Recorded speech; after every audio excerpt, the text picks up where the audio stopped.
Kniha Kto chytá v žite od Salingera je viac než len povinné čítanie. Je to výpoveď jednej generácie rebelov, snílkov, stratených duší.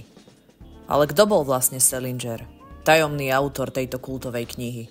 A čo robí z tohto diela literárnu klasiku, ktorú si maturita neodpustí? Poďme to zistiť. Salinger bol taký tajomný, ako je Holden rebelanský.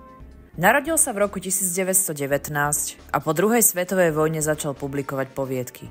Ale až v roku 1951 zažiaril na literárnom nebi vďaka dielu Kto chytá v žite. A tu je zaujímavosť. Po tomto obrovskom úspechu sa Salinger stiahol do ústrania a odmietal verejnosť. Hovorí sa, že písal celé roky, ale väčšina jeho tvorby nikdy nevyšla. A vieš prečo? Salinger neveril, že najlepšie diela potrebujú slávu. Presne ako Holden, nenávidel falošnú sveta. No a teraz k dielu. Predstav si, že v 50. rokoch, keď spoločnosť očakávala poslušnosť a rešpekt autoritám, vyjde kniha o tínedžerovi, ktorý tieto pravidlá rozbíja na kúsky. Výsledok? Šok, kritika a neskôr sláva. Kto chytá v žite je dnes považovaná za jeden z najlepších amerických románov 20. storočia. Takže čo presne robí túto knihu literárnou klasikou? Začnime od základov.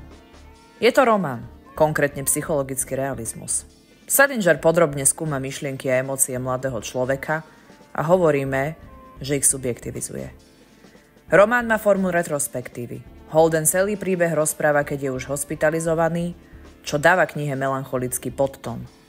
Jej témou je dospievanie, strata nevinnosti, hľadanie identity a konflikt s falošnosťou sveta. Jednoducho, kniha je o tom, aké je byť tínedžerom. Najdôležitejšie je ostať verný sebe. Salinger cez Holdena ukazuje, že dospievanie nie je len o zmene, ale aj o tom, ako sa vyrovnať s tým, že svet okolo teba nie je taký dokonalý, ako si myslel.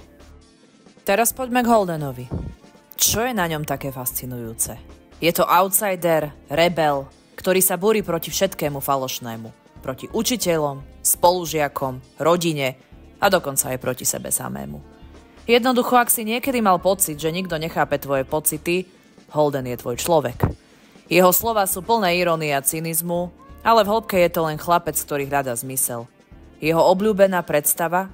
Byť tým, kto chytá deti, aby nespadli z útesu. Symbolika tejto myšlienky je silná. Holden chce zachrániť nevinnosť detstva, ktorá sa však dospelosťou stráca. No a prečo by si mal túto knihu čítať ty? Pretože je stále aktuálna.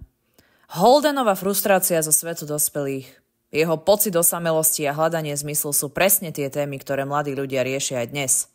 No a navyše, maturitné otázky často cieľia na tieto aspekty.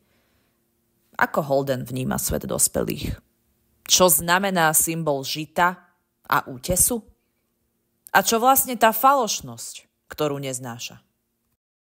Kto chytá v žite, nie je len kniha. Je to okno do hlavy každého, kto niekedy cítil, že nezapadá. Dúfam, že po tomto videu budeš na Holdena Caulfielda a Salingera pozerať trochu inak. A ak ťa kniha oslovila, napíš do komentárov, čo si z nej odniesol. Uvidíme sa pri ďalšom videu.